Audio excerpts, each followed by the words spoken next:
মানুষটাকে এত ভালোবাসার পরও ছেড়ে দিলে কেন? আল্লাহর ভয়ে। অনুতপ্ত হন না একটু? শুধু শুধু একটি মানুষের জীবন এভাবে এলোমেলো করে দিলেন।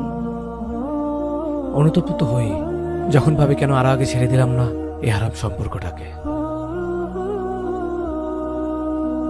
শয়তানের ধোকায় পড়ে কিভাবে আমি পথভ্রষ্ট হয়ে গেছিলাম। নিজে গুনাহ করার পাশাপাশি অন্য একটা মানুষকে গুনাহ করতে উৎসাহিত করেছিলাম। এ কথা সম্পর্কে জড়ানো আগে মনে ছিল না। বলছি তো, শয়তানের ধোকায় হারাম সম্পর্কটাকে হালাল মনে হতো। কোনো অশ্লীল কথা বলতাম না তাই। তাকে এইভাবে কষ্ট দেওয়ার কারণে সে যদি ক্ষমা না করে কখনো?